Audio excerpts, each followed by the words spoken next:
Olá a todos, sou o Cabo Felipe. Hoje eu vou falar sobre o tema depressão e suicídio. Ao longo de 11 anos de carreira, eu tenho percebido uma quantidade de ocorrências cada vez maior, mais crescente, com relação a esse tema. Sejam crises de ansiedade, crises de pânico, muitas tentativas e até mesmo os atos consumados do suicídio. Então isso me levou a sugerir para o meu comando um projeto, um protótipo de um projeto de realização de palestras nas escolas da rede pública de ensino de Itajaí. Então, essa apresentação ela tem o fim de levar conhecimento e informação para os jovens da rede pública de ensino, especificamente do ensino médio. Tá? Então, falar sobre depressão, falar sobre suicídio é falar de vida. Muitas vezes nós temos preconceitos, muitas crenças que já estão enraizadas de que eu não posso falar sobre isso, senão eu vou estar influenciando os outros a cometer suicídio. Ora, se da mesma forma que eu vou no médico, eu vou no dentista, porque eu tenho dor de dente, então eu vou num psiquiatra para cuidar da minha mente, da minha qualidade de vida, das minhas dores psíquicas. Da mesma forma que eu informo os jovens sobre a necessidade do uso de camisinha, e eu não estou influenciando ninguém a cometer orgias e fazer sexo, né? Eu estou apenas informando, educando.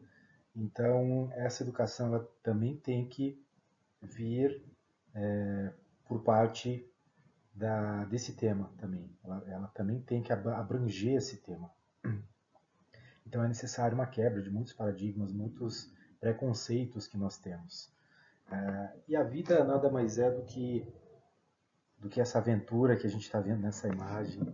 Se fosse para terminar agora a palestra, eu diria que a vida é essa aventura e a gente tem que se permitir se aventurar nela.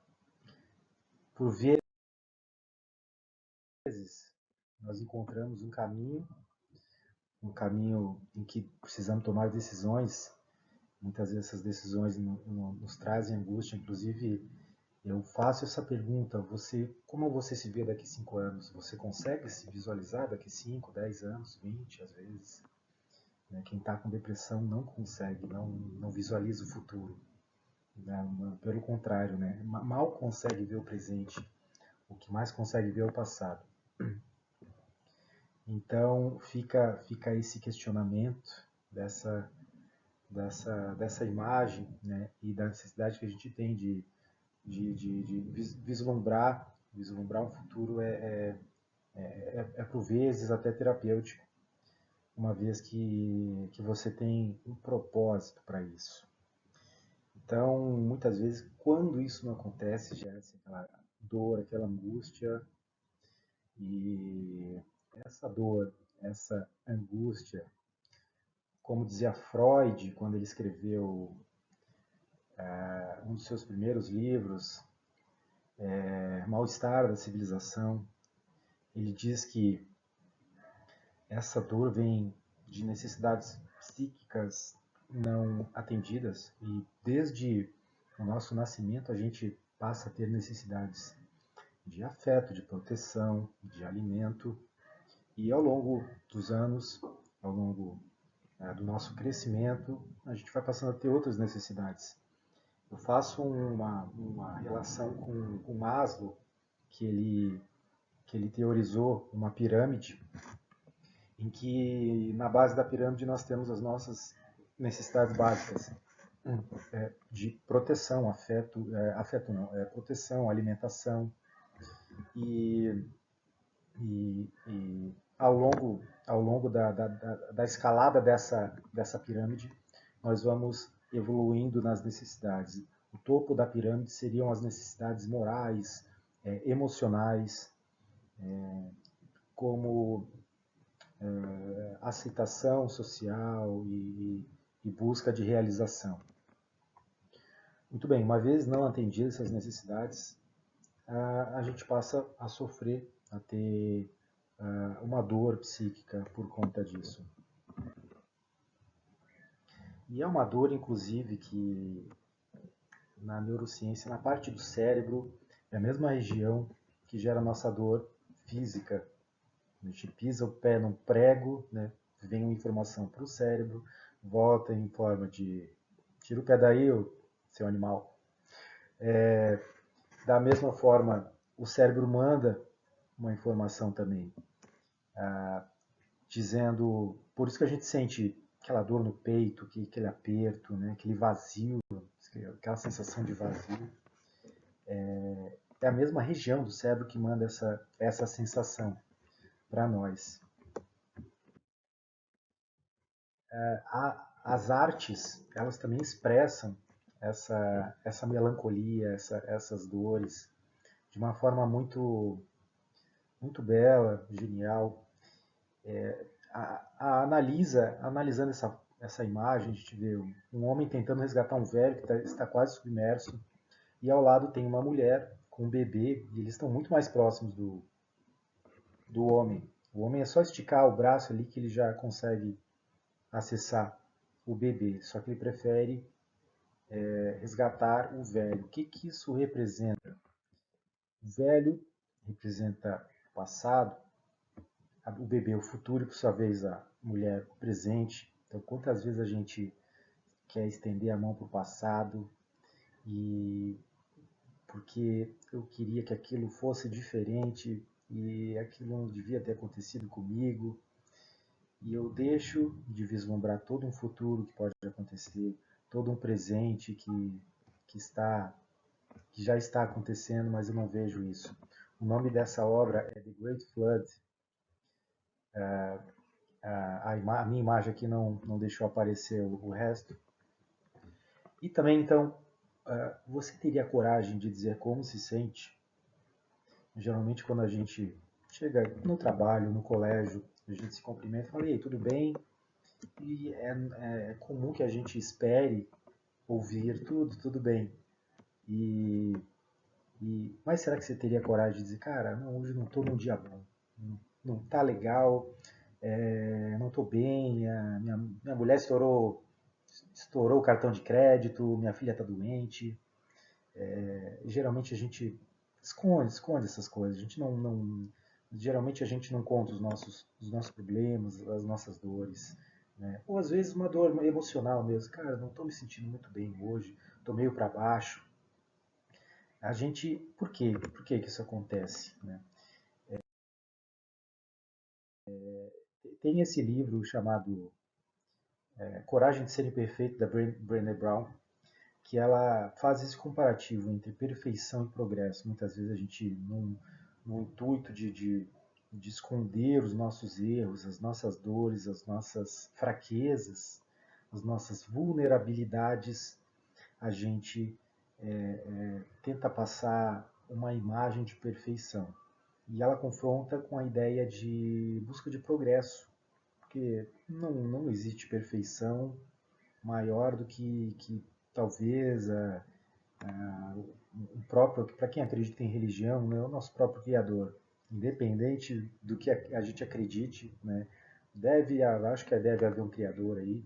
Ou se a gente pensar no próprio universo, o próprio universo em todo o seu caos, ele é perfeito.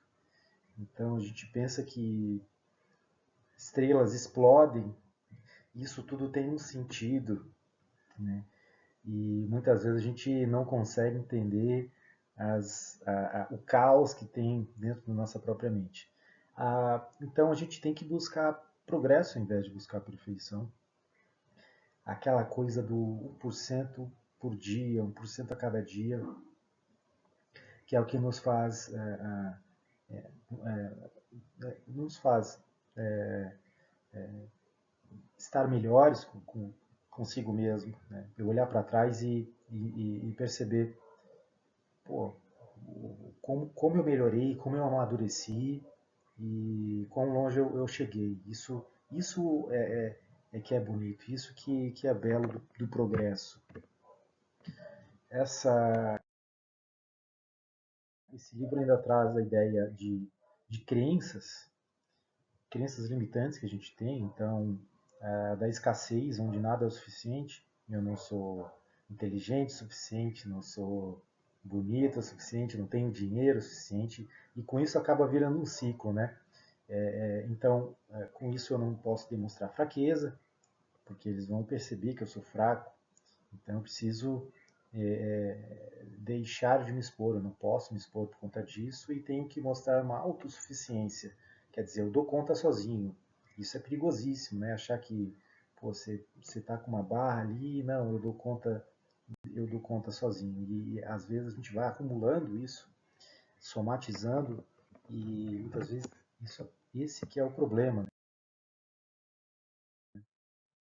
Nessa mesma ideia, Salvador Dalí, que ele fazia essas pinturas muito elaborantes. Uma vez ele falou: não tenha medo da perfeição, você nunca vai atingi-la.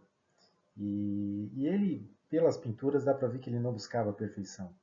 E ele era único no que ele fazia, e essa era a beleza das pinturas dele. Né? Ele não buscava ser perfeito, e, e era uma pintura única. E dá para ver que ele era um cara muito excêntrico, né? Com esse bigode. Então, se a gente conseguir perceber o quão único nós somos, né?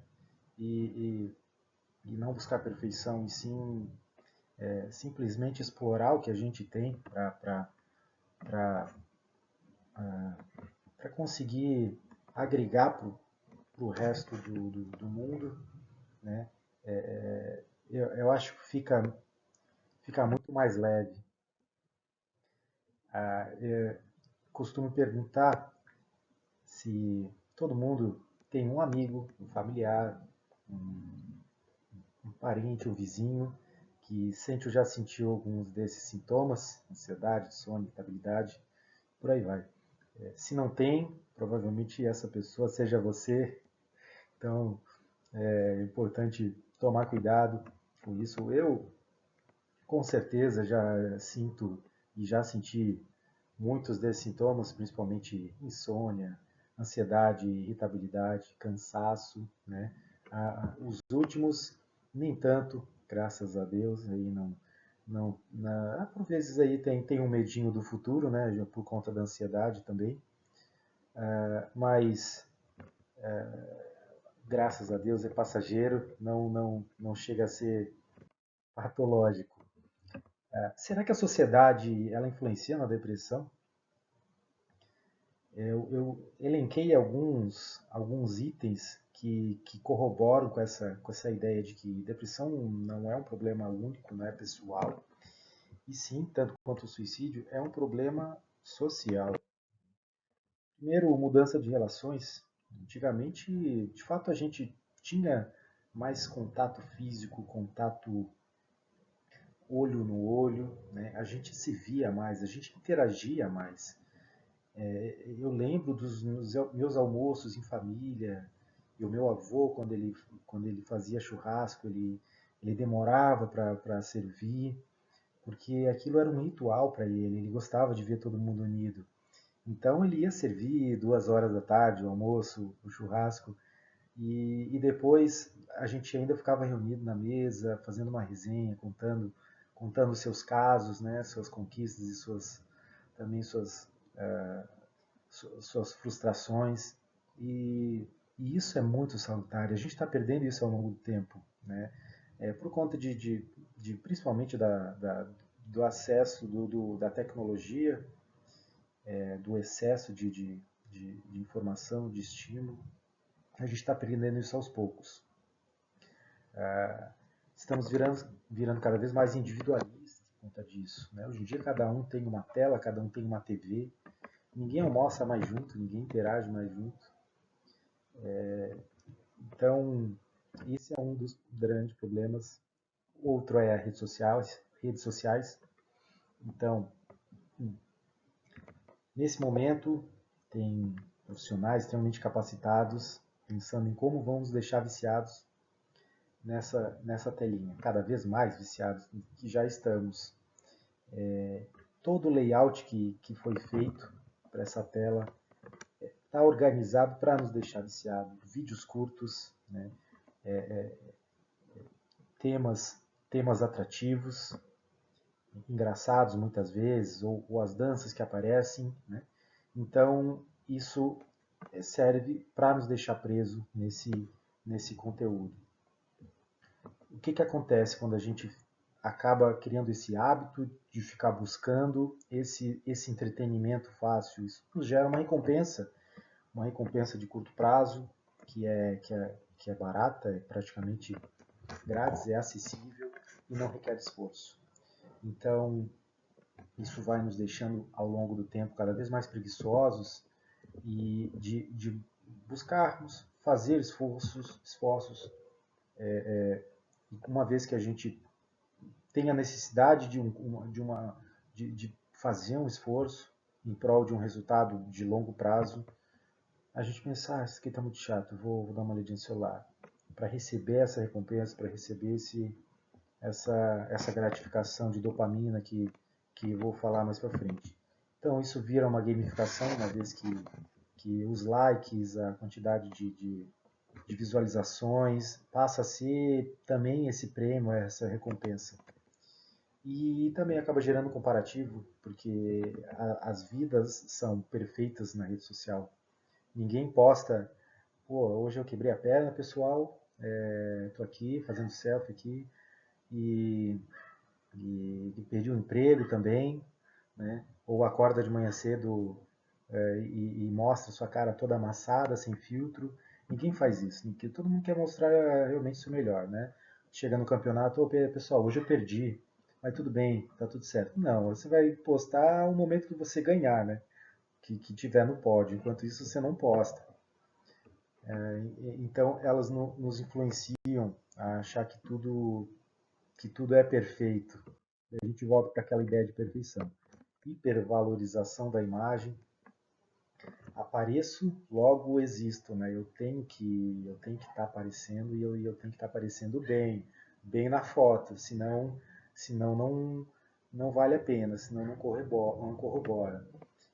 Guy Debord escreveu A Sociedade do Espetáculo, que retrata muito bem isso, né?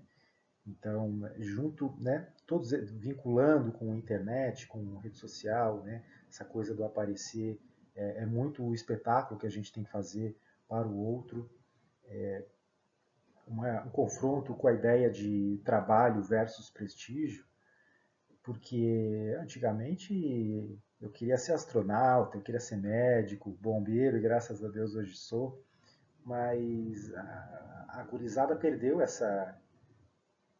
esse brilho de querer ser alguma coisa que agregue valor para o outro, né? Se você perguntar para um jovem hoje em dia o que você quer ser, eu quero ser famoso, eu quero ser rico, eu quero ser TikToker, Instagrammer e YouTuber, né? Então, isso é uma mudança de valores muito grande.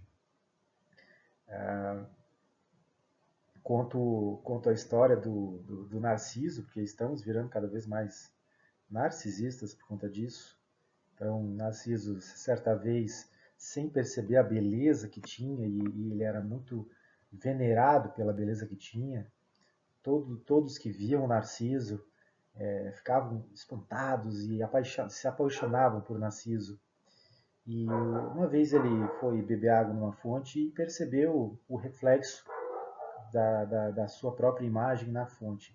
E ele se apaixonou, naquele momento ele se apaixonou por ele mesmo, porque ele nunca tinha se visto.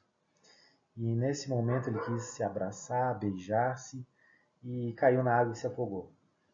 Então, relacionando com essa ideia de valorização da imagem, quantas vezes a gente se afoga na nossa própria arrogância, a gente se afoga na nossa própria vaidade. Né? E quem sou eu? Quem sou eu para achar que eu sou melhor que alguém? Por causa do meu capital estético. Quem sou eu para achar que eu sou melhor que alguém por causa da minha conta bancária?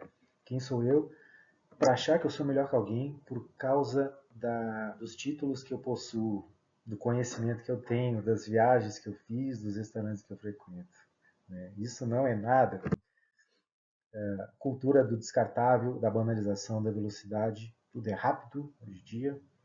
Fast food, lava rápido, a gente recebe estímulos com muita rapidez e a gente quer que tudo seja tudo se mantenha com aquela rapidez. E quando não acontece, a gente praticamente surta. A gente tem convulsões se alguma coisa demora um pouco a mais do que a gente está acostumado. Isso nos traz uma ideia de que o ócio, o tédio, ele é importante, ele é por vezes saudável. A criança, ela tem que passar por um período de ócio e de tédio, porque é esse momento em que ela vai buscar expandir a sua criatividade. E novamente a gente está perdendo isso também. Zygmunt Bauman escreveu Tempos Líquidos, em que hoje, resumidamente, tudo é líquido, tudo se esvai pelas mãos, a gente não consegue segurar o líquido. Antigamente as coisas eram mais concretas, os empregos eram mais concretos. Meu pai praticamente teve pouquíssimos empregos. Hoje em dia, se um jovem ficar 3 meses no período de experiência, já é muito já. O jovem não dura nos seus empregos.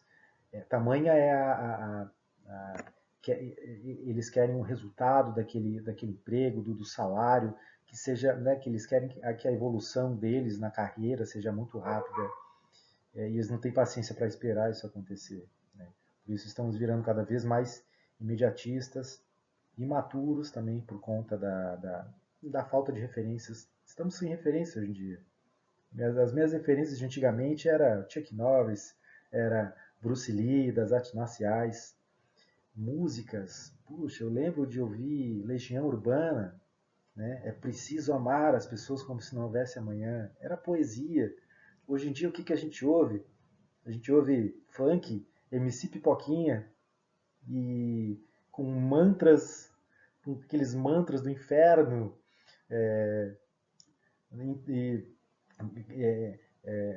vulgarizando a imagem, o corpo. Então, infelizmente, estamos sem referências boas hoje em dia. Professores, né? Eu busco até hoje referências de autores e professores, de livros, e até nas redes sociais, para buscar essas fontes, né? Para tá expondo aqui. Infelizmente, estamos sem referências. Então, com isso, a gente acaba tendo uma sensação de estar por fora o tempo inteiro. Que no inglês criaram esse termo FOMO, Fear of Missing Out. Então, muitas vezes eu preciso dizer obrigado pela informação que você não me dá, porque é tanta informação hoje em dia e muitas vezes informação que não nos agrega, informação inútil. Por exemplo, o que eu quero saber se a Sandy terminou com o namorado? Isso não vai fazer diferença nenhuma na minha vida. Muitas vezes é essa informação que acaba chegando para nós se a gente não triar, se a gente não selecionar. Então, é um excesso de informação muito grande. E a carga de informação que a gente recebe, né, um jovem, uma criança de 10 anos de idade tem mais conhecimento do que um adulto da Idade Média, de um rei da Idade Média, que era, né, de um intelectual, enfim, é muita informação. Às vezes não tem o conhecimento, mas tem a informação disponível. Né? Então, uma vez que a gente consegue criar e direcionar para o que realmente o que a gente quer saber, né? Eu busco as redes sociais para buscar vídeos sobre. Eu pratico jiu-jitsu, então eu, eu busco vídeos de jiu-jitsu, de posições diferentes, e eu tento focar nessas, nessas, nesse conhecimento, nesses vídeos educativos. Então, né, se a internet está aí para isso, se ela tem informação, basta apenas eu fazer a triagem correta para conseguir direcionar isso e não me perder nesse mundo de excessos que ali estão. A gente vive numa sociedade hoje de desempenho, para tudo eu tenho que mostrar desempenho, nós viramos números por conta disso. O meu sucesso ele é uma representação em números da quantidade novamente, de acessos que eu tenho numa rede social, de, de dinheiro que eu tenho na conta, de livros que eu vendi, que eu publiquei e vendi, de títulos. Então, o nosso sucesso ele é quantificado, acaba sendo quantificado dessa forma. Por vezes acabamos ficando muito mais competitivos por conta disso, acabamos por nos autoexplorar, principalmente agora, pós-pandemia, acho que foi um divisor de águas, em que a gente passou a trabalhar mais em casa, e antigamente ficava mais dividido, né? O ambiente de trabalho, chega em casa, é lazer, é descanso. Agora não, tá tudo misturado, e eu acabo, por vezes, extrapolando esses momentos de trabalho. Isso acaba virando uma autoexploração, e por vezes gera-se uma crise de gratificação, onde eu não percebo que estou sendo gratificado da forma que eu merecia pelo meu esforço, tanto quanto profissional, autônomo, quanto no ambiente de trabalho. Por vezes você espera uma gratificação maior, né? E isso acaba não acontecendo. O isolamento na pandemia também foi esse divisor. Então, acabou, por um lado, fazendo a gente perceber o valor que o ser humano, que o outro ser humano tem, e porque agora a gente realmente precisava interagir e não podia. Então, eu fiquei sem ver meus pais por meses, né? Isso realmente foi angustiante. Dados, dados expressam ali que a depressão aumentou 3 vezes, a ansiedade 4 vezes, e os índices foram maiores após a pandemia, e não tanto durante a pandemia. O pessoal se manteve mais firme. Hiperestímulos, dopamina, hoje nós somos a nação dopamina.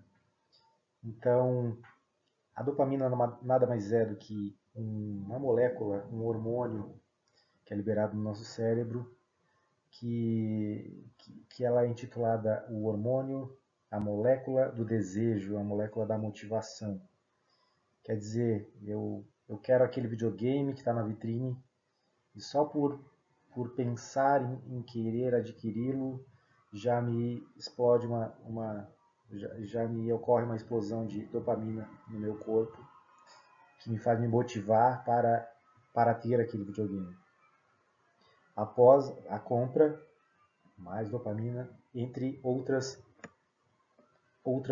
hormônios, né, que vão me dar agora a sensação de prazer, de felicidade, como serotonina, e, e ainda tem muitos outros. Inclusive, a serotonina é a molécula que está ligada com a relação tem mais relação com a depressão, que é a molécula da felicidade, da sensação de prazer.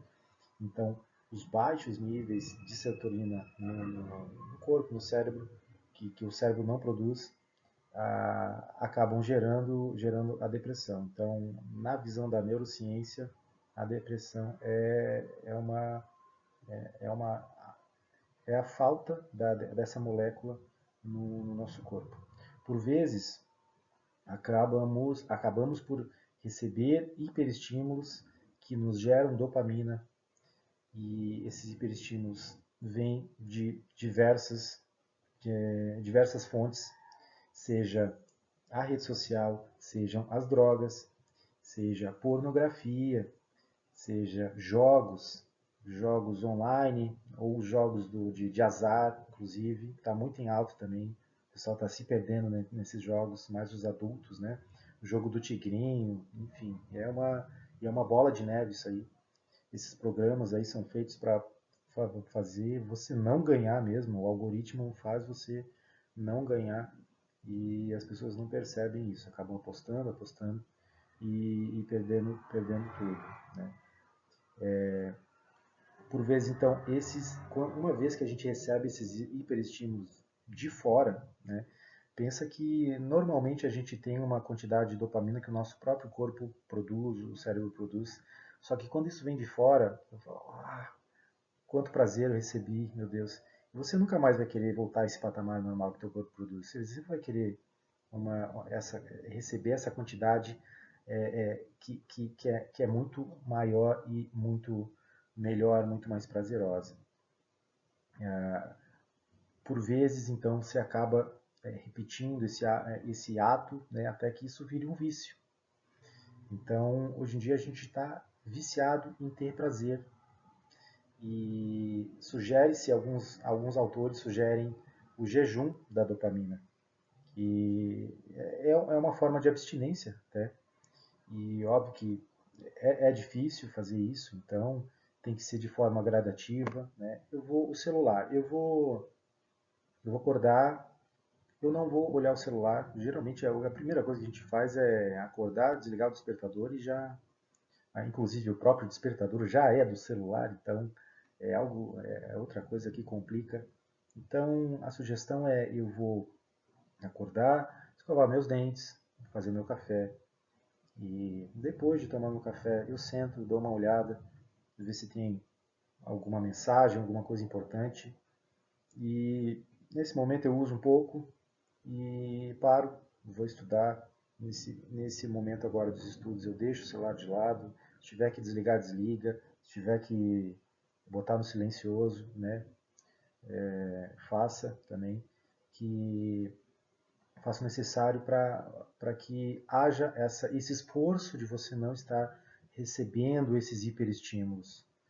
A pornografia também é algo perigosíssimo para o jovem hoje em dia, porque antigamente, para eu ver uma mulher pelada, eu tinha que comprar Playboy na banca de revista, e eu tinha que me expor, eu tinha que olhar para o cara lá, e ele sabia que eu estava comprando uma revistinha para para eu para eu me satisfazer as minhas necessidades fisiológicas. E hoje em dia não tem custo nenhum. Olha só, não tem custo nenhum. É extremamente acessível e você não precisa se expor. Isso é um prato cheio, né? Então, o uso da pornografia acabou se expandindo com muita facilidade por conta disso. E acaba gerando um mal psicológico para o jovem absurdo, porque o jovem acaba interpretando que aquela realidade que ele está vendo, aquela cena que ele está vendo, é a realidade. E no momento que ele vai fazer, se encontrar com a menina, fazer uma relação, ele fica com aquilo na cabeça, ele acha que ele tem que ter uma performance absurda. Ele acha que mulher tem que ter aquele padrão de beleza e que a mulher também deve se performar da forma como ele assistiu, né? Estimulando ele a ter prazer e a chegar ao, ao, ao orgasmo. E quando isso não acontece, tem a frustração, tem a disfunção erétil, e ele vai passar a entender que, pô, é muito mais fácil eu ficar em casa olhando pornografia do que ficar me esforçando aí, conhecer mulher, né? Demora demais, tem que pagar janta para ela, não, acho que não vale a pena. E está fazendo o jovem se isolar por conta disso. Então passamos por alguns mitos que muitas pessoas falam para os outros, no intuito de achar que estão ajudando, mas não estão, né? Pô, você tem vergonha, não tem vergonha de ficar deitado o dia todo? Pô, a pessoa não tem vergonha, não é questão de vergonha. É uma questão de que ela já tentou todos os, os meios possíveis, só que ela já não vê uma saída. E então o corpo dela, de uma forma muito inteligente, para se autorregular, ele se deprime. Isso é uma fase ruim, vai passar. Você não tem motivos para ficar assim. Uma vez comentando com meu amigo algumas dores, algumas frustrações, ele, cara, mas tu tem tudo. Aí eu falo, cara, mas isso não, isso não quer dizer que eu não possa me deprimir um pouco, ter momentos ruins na minha vida. Isso não quer dizer. Todo mundo tem essa tristeza, né? Isso vai passar. É falta do que fazer. Essa é complicado, né? Isso é frescura, só está querendo chamar atenção. Não é questão de chamar atenção. De fato, o ato, a tentativa de suicídio é sim uma forma de pedido de ajuda, mas não de chamar atenção por pura por birra ou para ser só querer ganhar visualização. Tá? É realmente um pedido de ajuda. É falta de Deus, de religiosidade. Se fosse falta de fé, de Deus, então padres não teriam depressão. E vemos muitos padres famosos que têm sucesso, que conseguem alcançar um grande número de fiéis e acabaram entrando em depressão.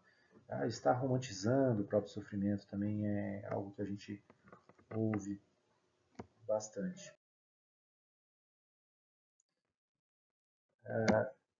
Em contrapartida, temos frases que as próprias pessoas que têm depressão e têm pensamentos suicidas acabam falando: não sei se eu vou aguentar, eu sinto um vazio por dentro, não vejo mais sentido na vida, tenho vontade de sumir, eu não consigo mais ter prazer nas coisas. Então sempre são padrões de uso na primeira pessoa, né? Eu me sinto, eu estou. Então fica uma sugestão de perceber, tentar perceber a fala dos colegas, dos seus familiares, se acontece isso, se existe esse tipo de fala entre eles. Inclusive, em se tratando de, né, você não tem motivos para ficar assim, né? Jim Carrey, um, um ator de comédia, uma entrevista ele disse, ele passou por uma depressão, né? Então perdeu a mulher, passou por uma dor grande. E ele disse numa entrevista, a depressão significa o seu corpo dizendo, chega, eu não quero mais ser esse personagem que você criou. Porque ele, por ser ator, né, ele acabava mantendo os papéis, interpretando os papéis das cenas, porque ele não queria mostrar para os outros que ele estava triste, que ele estava angustiado, que ele estava triste e deprimido. Então ele mantinha os papéis, né, desses personagens engraçados. E então ele acabou fazendo essa analogia de que uma hora o próprio corpo tentando se regular, o próprio corpo não aguentou e o corpo disse, chega, eu não quero mais ser esse personagem, deixa eu ficar na minha, deixa eu me entristecer, porque eu preciso me regular. Agora eu quero a, passamos a subir um pouco a escada, essa escadinha conceitual. Vamos falar sobre suicídio. Eu quero fazer um apanhado sobre esse tema ao longo da história. E a gente percebe que a intenção do suicídio e a forma como ele é visto pela sociedade, ela muda de acordo com a época, com a cultura, com a região. E é muito claro isso. A gente pega Nero, antes de Cristo, né, 3, 4 mil anos atrás, Nero é um rei muito severo, muito cruel. Ele foi criado por Sêneca, que era o seu braço direito, era um filósofo, um intelectual da época, dramaturgo, e ele, por um determinado momento, foi levado a acreditar que Sêneca estava querendo armar contra ele, querendo tirar a vida dele. Então falaram, ó Nero, Sêneca tá querendo botar veneno aí na tua comida aí, e ele quer tomar o teu poder. Mas Sêneca era uma pessoa extremamente inteligente e foi dos autores, foi uma das pessoas aí que introduziu o conceito do estoicismo, que é um conceito, é uma filosofia de viver a vida com coragem, com serenidade, sem, sem bater muito de frente com a vida, simplesmente viver o que ela tem para te oferecer, né? E então Sêneca foi condenado à morte por suicídio. Então ele foi condenado a se suicidar. E ele, de forma muito serena, levando essa filosofia dele à risca, ele deitou-se na banheira e cometeu o ato, né? Importante aqui não focar muito nos meios, né? Então, muito tempo depois, houve uma interferência religiosa por conta das cruzadas, da Inquisição, e a religião acabou dominando muita, muitas áreas e crenças da sociedade. Uma época que não existia um ordenamento jurídico muito fixo e estruturado, então a própria igreja ela determinava o que era um crime, e ela julgava e ela condenava, né? E tudo baseado na religião, tudo baseado nas crenças de, de, de Deus. Então, se você não cometeu esse crime, então, no julgamento, por exemplo, você vai botar a sua mão nesse tanque de óleo quente. Se você não se queimar, é porque Deus te perdoou, né? Algo muito absurdo, né? Que hoje a gente percebe que realmente era algo para influenciar a crença das pessoas, né? E com o suicídio acontecia da mesma forma, né? Então, o suicídio era uma coisa do demônio. Então, a religião abominava isso. E as pessoas que cometiam esse ato os corpos já sem vida eram maltratados, não recebiam a dignidade de um enterro. E essa era a forma como a igreja interpretava o suicídio na época. E algum tempo depois, mesmo sem essa influência mais da religião, entendendo que essa loucura, esses transtornos mentais eram da própria pessoa, elas simplesmente eram excluídas da sociedade. Já no século XVII, por volta do século XVII, XVIII, Robert Burton escreveu o primeiro tratado, que se chama Anatomia da Melancolia, o primeiro tratado sobre depressão, que eles chamavam de melancolia. Então, Robert Burton, num dos trechos, ele diz: se há inferno nesse mundo, ele se encontra no coração do homem melancólico. E isso dá duas ideias de que o inferno e o céu é o próprio homem que cria, e se ele cria o inferno, ele consegue fazer o inferno consigo mesmo, com a sua própria. Ele faz o mal para si mesmo, né? A Romeu e Julieta, William Shakespeare traz essa ideia de que eu posso tirar a minha vida de forma romântica por amor, ou porque eu não aguento mais esse sofrimento. E, então, vou dar o spoiler para vocês no final, se é que vocês não leram Romeu e Julieta, eles morrem no final, tá? Eles morrem. Romeu ele toma um veneno com uma pouca quantidade e desfalece.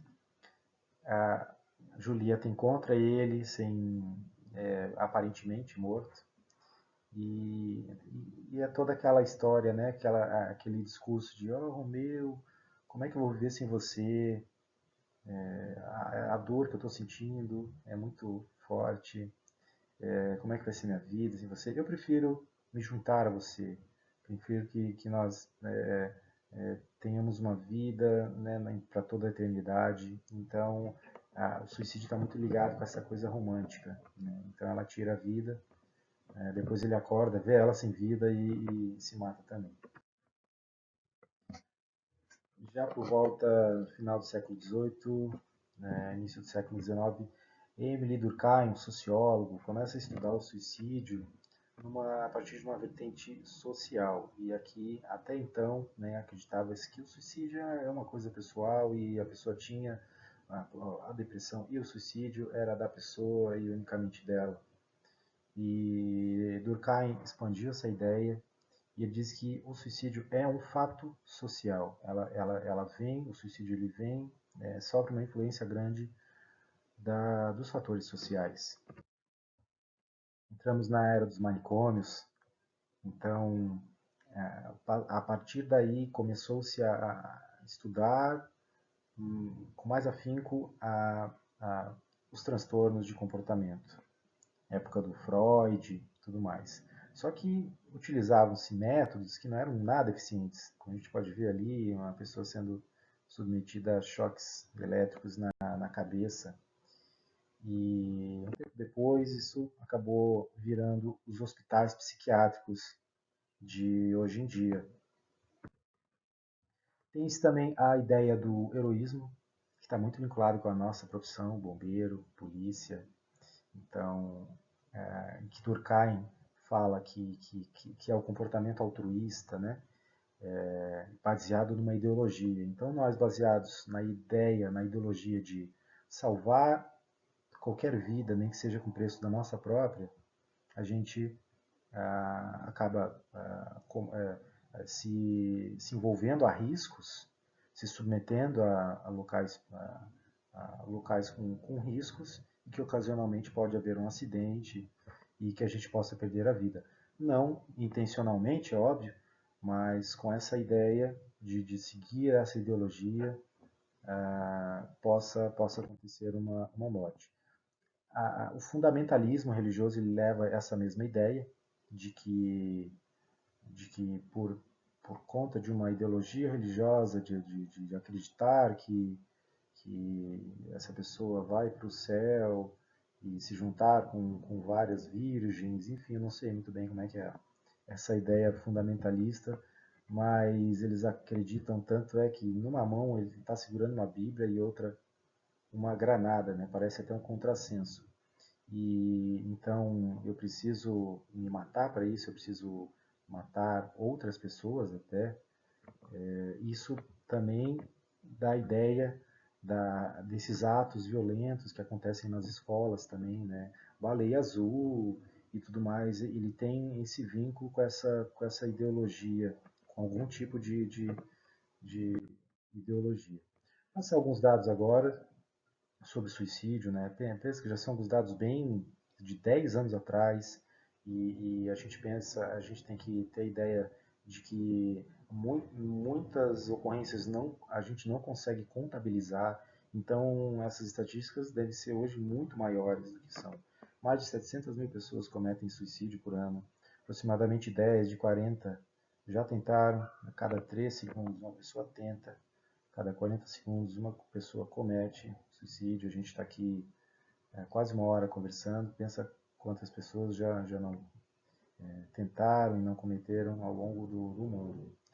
Cada suicídio ela impacta outras 10 pessoas ao seu redor e aconteceram casos até em quartéis na, no, no, no oeste do estado, né, e relatos dos colegas, é evidente assim que causa-se um mal-estar, as guarnições, né, se gera-se culpa, né, pô, por que eu não vi que o cara ia fazer isso e tudo mais.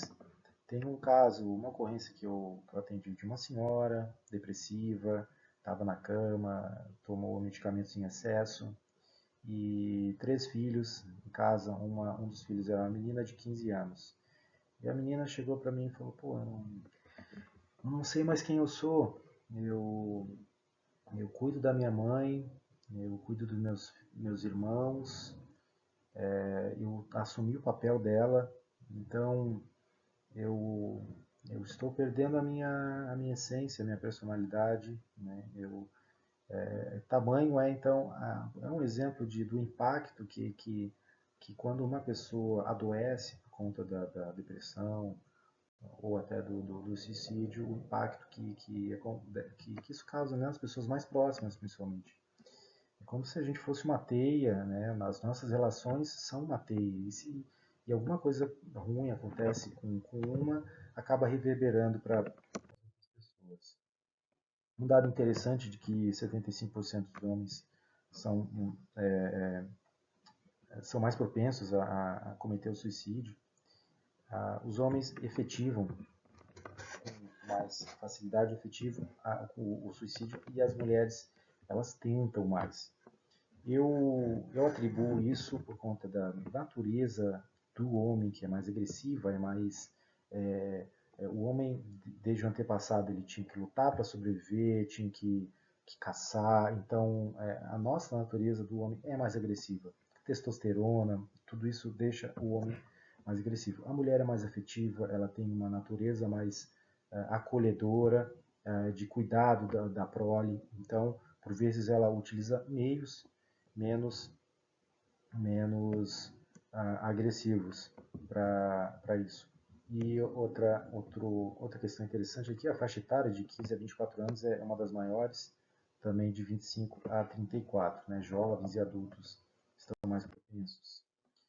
A cada 17 pessoas que pensam, 5 planejam, 3 tentam. E dessas 3, uma comete, e essa uma pessoa que a gente vai atender muitas vezes é tarde demais já, mas o que eu quero focar é nessas pessoas que planejam, que pensam e que tentam, que muitas vezes é um ato silencioso e pode ser pessoas que estão próximas da gente e a gente não percebe isso. E esse é o grande intuito de dessa palestra, de buscar gerar uma mudança de consciência.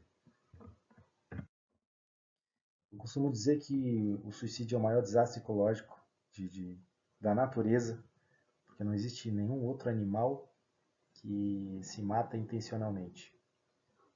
E por vezes, o próprio suicídio do ser humano não é intencional, né, mas é um ato deliberado. Nenhum outro animal comete esse ato deliberadamente. O passarinho na árvore, ele não fica angustiado porque o ninho do outro passarinho é mais luxuoso, é maior que o dele. Adeus, mundo cruel, eu vou parar de bater asa, eu não vou bater asa e vou pular desse. Né? Cai, não. Você não vê o leão querendo virar vegano porque ele está angustiado com as questões, com o excesso de mortes das zebras. Então, tu não vê isso, né? Você não vê o macaco angustiado porque a macaca teve relação com outro macaco ali. Então são dores dos seres humanos, isso são emoções mais complexas, além dessas emoções básicas que qualquer outro animal mamífero principalmente tem, né? Fome, dor, isso é uma emoção, é uma emoção básica, é uma emoção instintiva, mas angústia, essa sensação de sofrimento, rancor, tudo isso raiva, né? Tudo isso são emoções mais complexas, que são geradas pela nossa interação entre o nosso córtex pré-frontal, que é a parte cognitiva, com o sistema límbico, que é a parte emocional. Inclusive, acho interessante que de todos os animais, nós com o córtex pré-frontal tão desenvolvido, conseguimos fazer prédios, gerar tecnologia, produções literárias, mas ao mesmo tempo a gente causa um mal tão grande para os outros e para nós mesmos, né, a ponto de cometer o suicídio. Geramos guerras e atrocidades, né? E o quão ambíguo eu penso que é o ser humano nesse aspecto.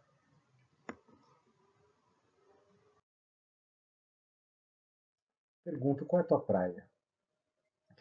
O que tu faz bem feito? O que tu gosta de fazer? Explora isso. Explora, eu acho que uma vez que você sabe o que você faz bem feito e busca exercer isso e aperfeiçoar isso, você passa a ter um sentido para a vida, você passa a buscar um propósito com isso, né? O que, que você faz bem feito que as pessoas te aplaudam, que as pessoas pedem ajuda para você, né? Cara, me ajuda com essa dever de matemática aqui, que eu não sou muito bom na matemática. Ou, cara, você pegou essa, você aprendeu violão tão rápido, cara, que isso é impressionante, né? E essa é a beleza da gente ser único e ter capacidades únicas, né? Tem gente que vai ser muito bom numa área mais racional, e tem outros que vão ser muito bom na área mais sinestésica. Então, Nietzsche, quando escreveu Assim Falou Zaratustra, ele fala mais ou menos isso. Se te apetece esforça-te. Se te apetece repousar, repousa. Se te apetece fugir, fuja. Se te apetece resistir, resista. Mas saiba bem o que te apetece. E não recue ante nenhum pretexto, porque o universo se organizará para te dissuadir. O que ele quer dizer com isso? Você tem que ter noção do que tu gosta, de qual é o teu propósito, e você tem que ir em busca disso. Porque se você não fizer, se você recuar, se você der para trás, alguém vai dizer o que você tem que fazer. Né? Então, e o universo então vai tentar te dissuadir para aquilo que eles acham que você tem que fazer e não o que você almeja para o teu futuro. A ideia aqui não é rasgar cedo, então eu digo que a vida não é fácil, ninguém vai suprir os teus desejos de graça, não existe almoço de graça. Então tem que ter um esforço, tem que ter um certo nível de sofrimento. E se for para sofrer, então que a gente sofra buscando alcançar um objetivo que nos faça feliz. Essa é a ideia.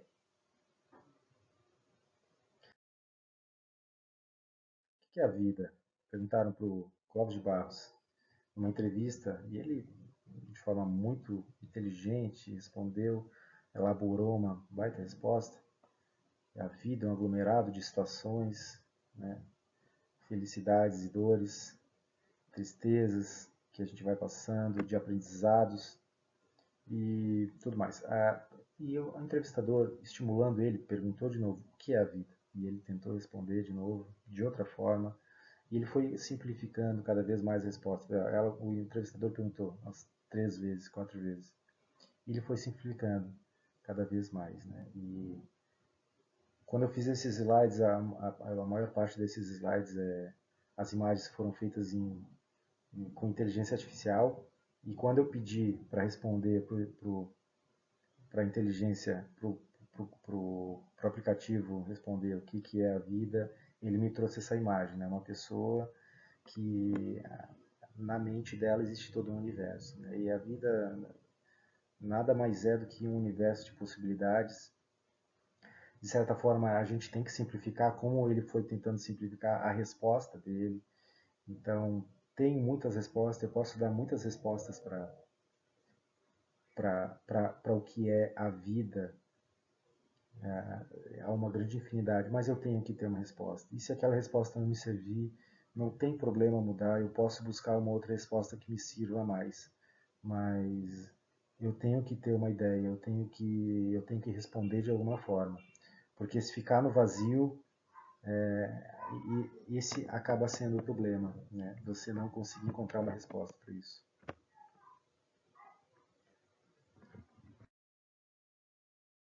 Essa marca tem um significado muito singular para mim, que, que ela me retrata ao tempo.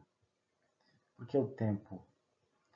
Porque é deitado nessa maca que você não se importa mais com nada que é material, com nada que, que vem do homem, você que é produzido pelo homem, né? De nada te importa, você deitado nessa maca entre a vida e a morte, os likes que você tem na tua rede social, os restaurantes que frequentou, o dinheiro que tem na conta, tudo isso novamente, né? Os títulos que possui, de nada mais se importa. A única coisa que importa é o eu te amo que você não deu, o perdão que você não pediu, o abraço que não ofertou, o projeto que você não concluiu. Então, ela, por esse motivo, ela representa o tempo. Morrer é ser esquecido, disse Mário Sérgio Cortella. Ele, e ele corrobora, faça falta, seja importante. E ser importante não é ser famoso, não é ser popular. Ser importante é você fazer falta para alguém. Eu tenho certeza que as pessoas que eu ajudei, quando estiveram deitadas nessa maca, elas foram importantes para mim. Como você pode ser importante? Pense numa forma de ser importante para os outros e agregar valor para os outros. A vida é muito curta para ser pequena, já dizia Benjamin Disraeli. Como é que a gente é pequena na vida, sendo fútil, banal, mesquinho, egoísta? Não se apequene, não apequenem as suas vidas. Clóvis de Barros, novamente ele pergunta qual é o gosto da vida? E ele ainda disse, bolo de chocolate tem que ter gosto de chocolate, se churrasco tem que ter gosto de carne assada, então a vida tem que ter gosto de satisfação, tem que ter gosto de vida bem vivida, tem que ter um gosto de quando você olhar para trás, você dizer, valeu a pena.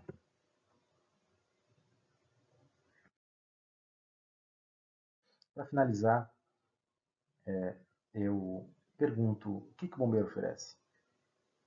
Da mesma forma que a polícia oferece para mim segurança, o médico oferece saúde, o que o bombeiro oferece? E por vezes vem respostas como ajuda, salvação, salvar, né? E diversas respostas. Eu escolhi uma que faz muito sentido para mim, que é a esperança. O bombeiro é a esperança.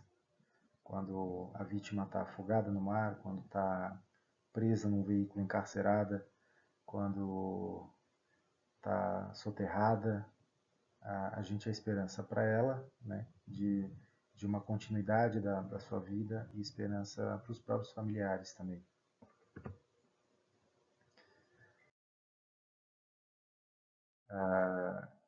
Antes de finalizar, contar essa última história sobre esperança, de que eu não posso mais voltar, de que aconteceu esse acidente num dia de trabalho, num capotamento de um veículo, e chegando lá constatamos o óbito de um casal no interior do veículo. Eles estavam encarcerados e eu retornei para a área das viaturas e nisso chega um jovem. Ele me pergunta, bombeiro, meus pais estão bem? Daí eu pensei rápido, pensei, o que eu vou responder agora?